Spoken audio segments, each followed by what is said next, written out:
देखिए, पूरे दुनिया ने देखा, देश ने देखा, महाराष्ट्र की देश जनता ने देखा है। अबू आजमी ने छत्रपति संभाजी महाराज जी का और छत्रपति शिवाजी महाराज जी का अपमान किया है। अब वो मुकर रहे हैं। कल सत्ताधारी पार्टी के और उनके अपोजिशन पार्टी के भी लोगों ने निंदा की है।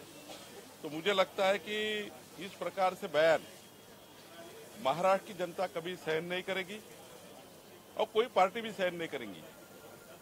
हम लोग एक विचार के लोग हैं और हिंदुत्व के लिए और हिंदुत्व के खिलाफ और छत्रपति शिवाजी महाराज के और छत्रपति संभाजी महाराज के खिलाफ इस प्रकार से बात कहना ये महाराष्ट्र सहन नहीं करेगा। मुंह तोड़ रास्ते पे भी जवाब देंगे, जनता भी उनको जवाब देगी और हाउस में भी हम लोग डिमांड करेंगे कि अबू आजमी का निलंबन होना चाहिए।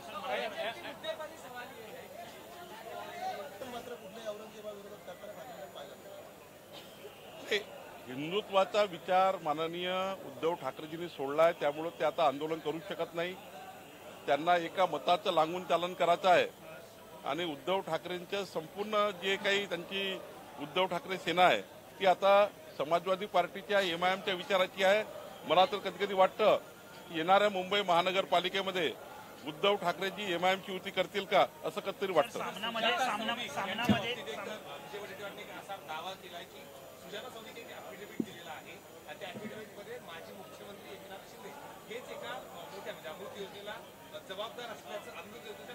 याच्याबद्दल मला काही माहिती नाही, त्याचा मी अभ्यास करून सांगेन। मला याच्याबद्दलची माहिती अजून नाही आहे, मी त्याबद्दलची माहिती घेईल आणि नंतर यावर बोलेल।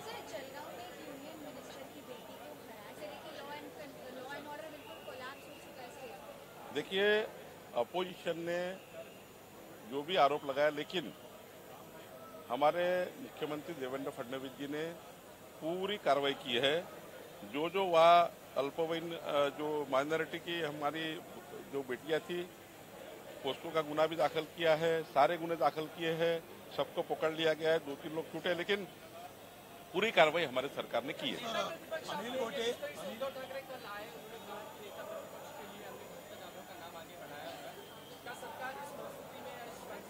हम लोग सब लोग बैठेंगे, हम सब लोग बैठेंगे और उसमें निर्णय करेंगे। गंभीर आरोप झालेला आहे। माजी राष्ट्रपती यांची जमीन त्यांनी हडप केल्याचा अनिल गोटेंचा आरोप आहे। राष्ट्रपती असल्यामुळे माजी राष्ट्रपती असल्यामुळे प्रदेशाध्यक्ष म्हणून तुम्ही गंभीर दखल नाही, मला जरा याच्यात तपासावं लागेल। मी आधीच सांगितलं, जयकुमार गोरे असेल किंवा आमचे रावल असेल, या दोन्ही प्रकरणात मी जरा अभ्यास करून घेईन।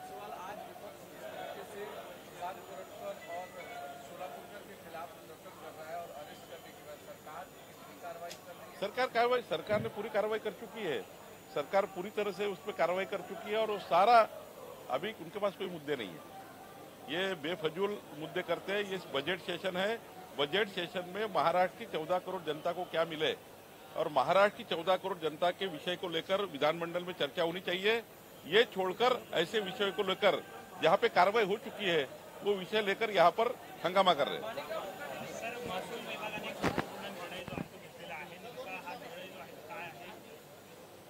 मागच्याही काळामध्ये असे निर्णय झाले होते, पण माननीय देवेंद्र फडणवीस जी यांनी सूचना दिल्या होत्या। आपल्या सरकारने हा निर्णय केला पाहिजे जो आज आम्ही केला आहे। आता यानंतरच्या कुठल्याही शैक्षणिक कामाकरता म्हणजे जात पडताळणी प्रमाणपत्र असेल, उत्पन्नाचा दाखला असेल, रहिवासी प्रमाणपत्र असेल, नॉन क्रिमिनल प्रमाणपत्र असेल, राष्ट्रीयत्वाचं प्रमाणपत्र असेल किंवा शैक्षणिक कार्याकरता जे विद्यार्थी पास होतील त्या सर्वांना विद्यार्थ्याच्या शैक्षणिक कार्याकरता जे काही आमचा महसूल विभाग प्रमाणपत्र देतात त्या प्रमाणपत्राला कुठलाही स्टॅम्प लागणार नाही, कुठलाही मुद्रांक शुल्क लागणार नाही, असा निर्णय आमचं सरकार देवेंद्र फडणवीसजींचं सरकारने घेतलेला आहे। आणि हा निर्णय शैक्षणिक विद्यार्थ्यांच्या आणि त्यांच्या पालकाकरता अत्यंत महत्त्वाचा आहे।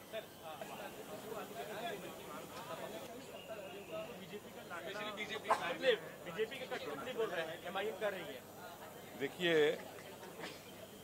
ये चुनाव में उनके साथ रहते हैं, वोटों की राजनीति उनके साथ करते हैं। और इस तरफ जब उनके आंग पे आता है, उनके जब महाविकास आघाड़ी के अलायंस में और उनके साथ रहने वाले लोग इस प्रकार से बयानबाजी जब अपोजिशन पार्टी के साथ जुड़े हुए लोगों का पास आती है, अबू आजमी उनके साथ जुड़े हुए हैं और अपोजिशन के ही उस हाउस में उनका जो चेयर है वो अपोजिशन के साथ है। तो मुझे लगता है कि अपोजिशन ने अभी जो मुद्दे हैं, अपोजिशन को अभी ये डर लग रहा है कि अबू आजमी और समाजवादी पार्टी और उनकी एमआईएम इनके साथ रहना उनको मुश्किल हो गया है करके मुझे लगता है ऐसे बयान दिए। हमें कोई जरूरत ही नहीं है। हमारे पास 52% वोट लेकर हम महाराष्ट्र में आए हैं। हमें कोई एमआईएम को बी टीम बनाने की जरूरत नहीं है, ना किसी समाजवादी पार्टी को बनाने की जरूरत है। ये लोग ही उनका फायदा लेते हैं और ये लोग ही उनको छोड़ देते हैं।